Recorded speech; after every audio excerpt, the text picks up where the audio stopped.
welcome back to Big OGGIE World. Today we are making a hot pot, but not a lamb hot pot or one of the traditional ones. We're actually using a recipe from the Hairy Biker's Ultimate Comfort Food Book, and it is a beef and baked bean hot pot. Okay, so it's made with obviously baked beans, but also with beef mince. So it's quite an economical recipe. It will serve 4 generously, and we're going to crack on. So to start off with, we need a little bit of olive oil in our pan.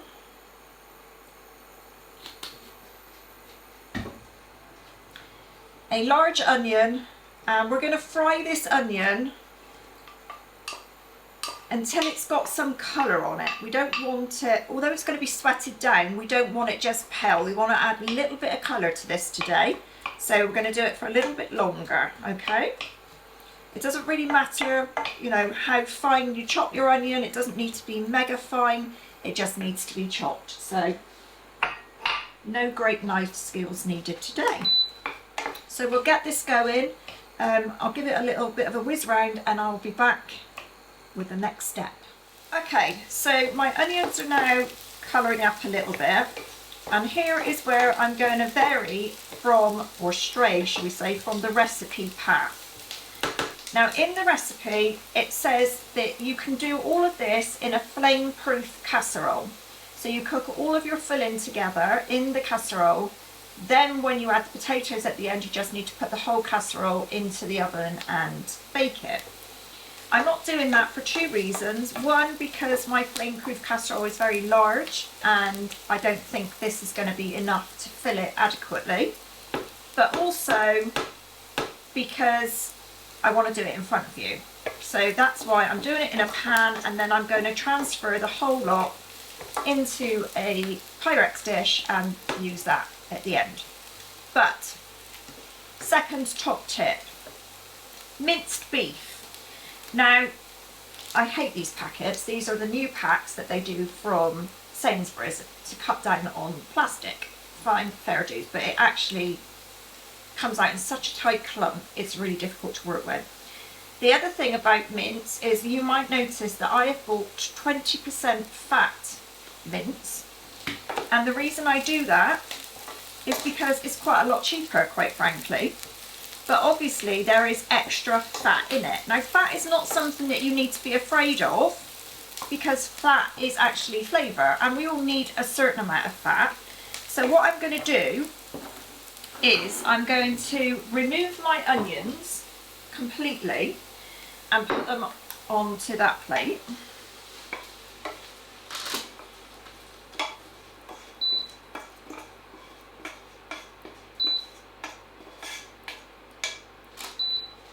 And then we need to add some extra heat into the pan. So turn it up a little bit because you want to brown this meat. So in it goes.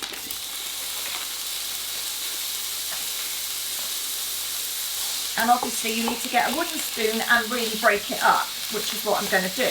And we're going to cook this until it's nicely browned all the way through. We don't want any red bits left, okay? So I'm going to do this on its own because of the extra fat that is in it. So once I've fried it, I will then strain any excess fat away from the mince that is left. Now the recipe wants 400 grams of mince. There's actually 500 grams in a pack nowadays anyway. So even saying that the extra fat provides say 100 grams, I've still got ample beef for my recipe. Now if you don't want to use 20% fat mince and you buy the 5% mince or whatever, that's absolutely fine. For me, 1, it's a flavour thing, and 2, it's a cost thing. So you do you, and we'll meet again when the mince is brown and we'll come back for the next stage. In the meantime, I'm going to bash hell out of this to try and get it to not be great big lumps. See you in a minute. Okay, so my mince is now browned. So I'm going to use my slotted spoon and again scoop out the mince and add it to the onions on the plate, and then soak up the fat that came out of the mince and get rid of that.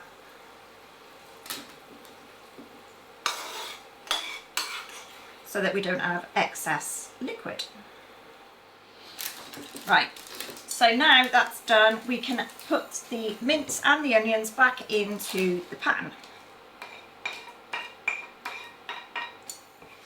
And because obviously they've not been cooked together, we need to give them a bit of a stir to combine the two. Now, we're going to add our oregano, dried. And we're also going to add all of our parsley apart from about 1 tablespoon, which we're going to use for a garnish at the end. So in goes our fresh parsley. We're going to add some salt and pepper.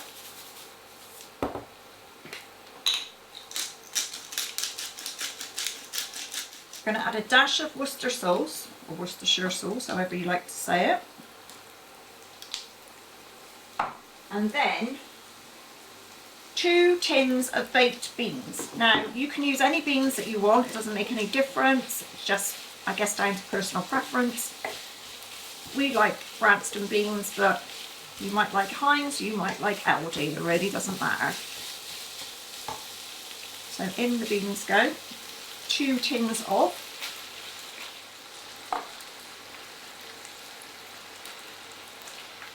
That stir in.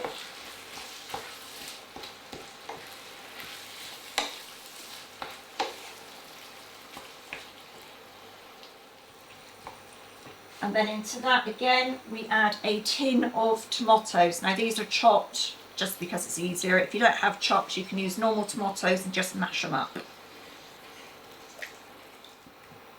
The final thing that we add into the filling is 200 ml of beef stock.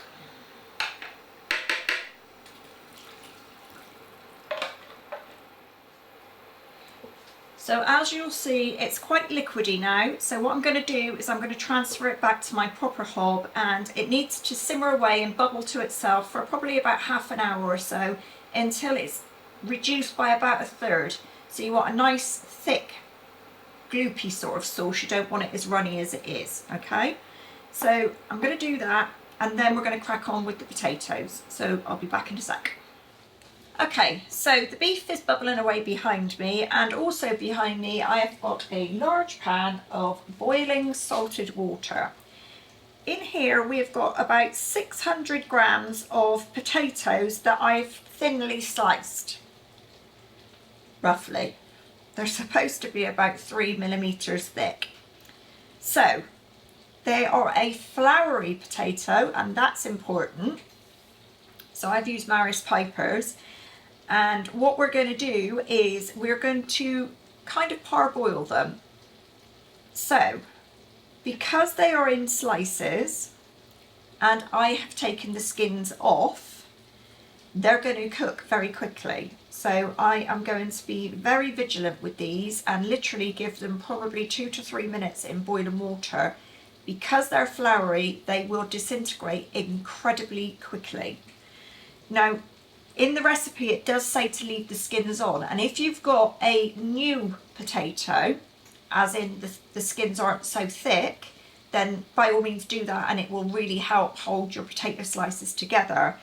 But at the moment the potatoes down here, they're like older potatoes, so the skins are quite thick, so I had to remove them. So again, do what you think is best for your family, but this bit is important. So we're going to plunge them into boiling water. I'm not going to put the whole lot in one go, otherwise I won't be able to control it.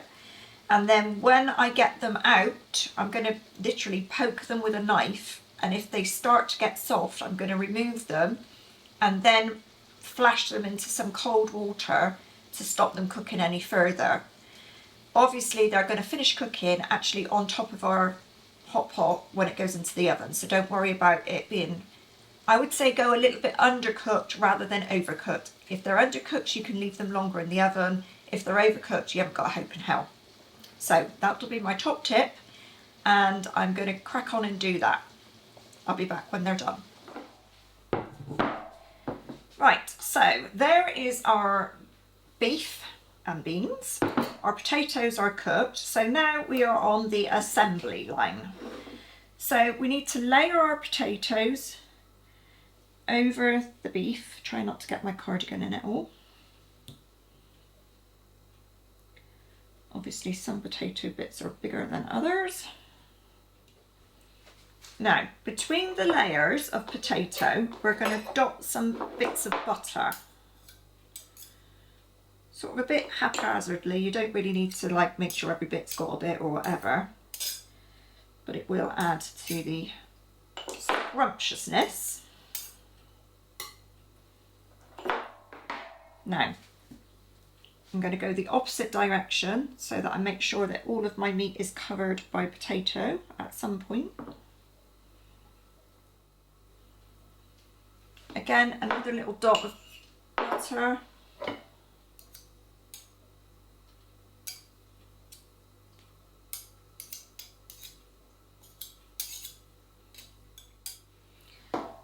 And the final row of potatoes. Now your very top layer, you're going to sprinkle on your grated cheese. I'm not actually going to put it all over mine because certain fractions of the family don't do cheese. I'm going to cover sort of half with cheese and half with not.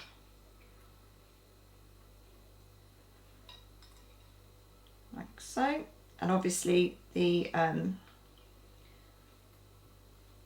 oil from the cheese is also going to make it nice and brown. And then finally, the little bit of parsley that we had left, we're just going to sprinkle over the top, like so. And that is our beef and baked bean hot pot. It needs to go into a preheated oven at 180 degrees if you have a fan, 200 if you don't, and gas mark 6. And it's going to take about 25 minutes-ish. Obviously, if you go to cook it immediately while the filling is still hot, really what you're doing is crisping up the top. I'm actually going to leave ours till later because we're going to have it for dinner tonight. So I will probably leave it for an extra 10 minutes in the oven because it will be cool by then. Obviously check your potatoes are properly cooked for your liking. And that is it, my friends. So we will put a picture in later. I hope you enjoy it. Give us a thumbs up if you like this recipe. If you've not subscribed, please do so. If you have, thank you very much. And we will see you all again really soon on Big OGGIE World. Bye for now, everyone.